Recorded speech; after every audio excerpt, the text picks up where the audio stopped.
જે સંતાન માટે માવતર પથ્થર પૂજે છે એ જ સંતાન વૃદ્ધ માવતર માટે પથ્થર પુરવાર થાય છે। એવો જ એક મામલો પ્રકાશમાં આવ્યો છે અમદાવાદમાં, જ્યાં ખુદ જન્મેલાએ જ માવતરના માથા પરથી છત છીનવી લીધી છે। તો કળિયુગી કપૂત પાસેથી આશિયાનો પરત મેળવવા માવતરે કલેક્ટરને અપીલ કરવી પડી અને પોલીસની મદદ પણ લેવી પડી।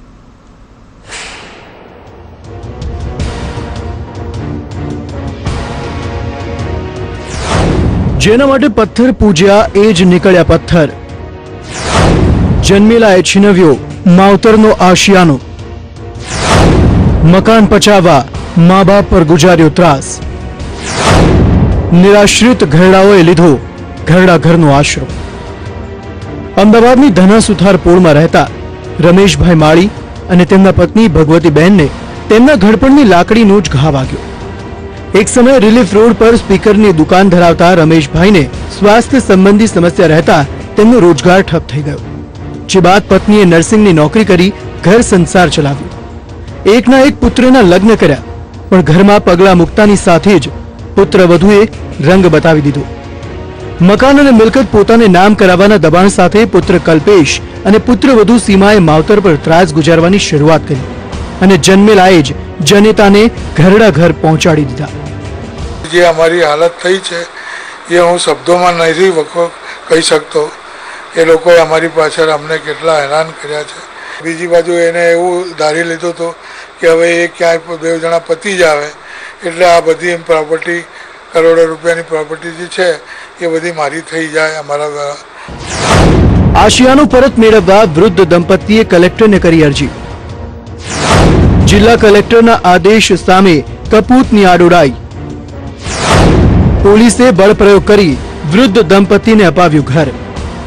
वृद्ध दंपतीए પોતાનો આશિયાનો પરત મેળવવા કલેક્ટર સુધીને અરજી કરી, પણ લાલચ અને કપટની સીમા વટાવી ચૂકેલા પુત્ર અને પુત્રવધુએ કલેક્ટરના આદેશને પણ દાદ ન આપી અને તે પોલીસે બળ પ્રયોગથી વૃદ્ધ દંપતીને તેનું ઘર પરત અપાવ્યું।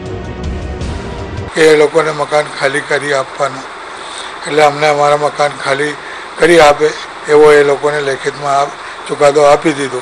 અમારી સામે બીજી અપીલ કરી ત્યાં જિલ્લા કલેક્ટરમાં, ત્યારે જિલ્લા કલેક્ટરમાં એ લોકોએ અપીલ કરી તો એ ત્યાં પણ જિલ્લા કલેક્ટરે એ જ પહેલાંનો ચુકાદો હતો એ જ માન્ય રાખીને એનો જ્યારે જોઈ લીધું કે આ માણસ જે છે એ માનતો જ નથી કોઈ પણ વાતને, ત્યારે એમને કડક પગલાં લઈને અને અમને મકાન ખાલી કરી આપ્યો। પુત્રવધુને કોઈ પણ કારણસર મા બાપને રાખવા નથી એટલું જ નહીં, પણ એમનું જે સ્વપાર્જિત મિલકતનું જે મકાન છે એ મકાન પણ એને પચાવી પાડેલું અને આ લોકોને ઘરથી બહાર કાઢી મૂકેલા। એવા સંજોગોમાં પોલીસ સ્ટેશન આવ્યા, મારા અગાઉ પણ આવ્યા હતા અને એમને ડેપ્યુટી કલેક્ટર સાહેબની કોર્ટમાં દાવો ચાલતો હતો એસડીએમ જોડે, અને એમાં એમના તરફી ચુકાદો આવ્યો અને એમાં હુકમ કર્યો કોર્ટે કે એમને એમના મકાનનો કબજો એમને પરત અપાવો। આપણે માનવતાના ધોરણે એમના પુત્ર પાસેથી મકાનનો કબજો લઈને એમને ભગવતીબેનને અપાવ્યો છે। પીઆઈ ઉપાધ્યાય સાહેબે સારો એવો સપોર્ટ કર્યો અને અમને ઘર ખાલી કરાવી અમને અમારું ઘર પાછું આપ્યું। અત્યારે એ નથી તો અમને એટલી શાંતિ લાગે છે, મેન્ટલી તો અમે એટલા જ આમ સુખી થઈ ગયા હોય એવું લાગે છે કે બસ કે હવે અમને સારું લાગ્યું। રમેશભાઈ અને તેમના પત્નીને તેમનું ઘર પરત મળ્યું છે, પણ સંતાનોએ આપેલા ત્રાસનું અતીત હજી તેમને હંફાવે છે। ત્યારે કલ્પેશ જેવા પુત્રો અને સીમા જેવી પુત્રવધુઓ સમાજ પર લાંછન સ્વરૂપ છે। મિતેશ ગોહિલ, સંદેશ ન્યૂઝ, અમદાવાદ।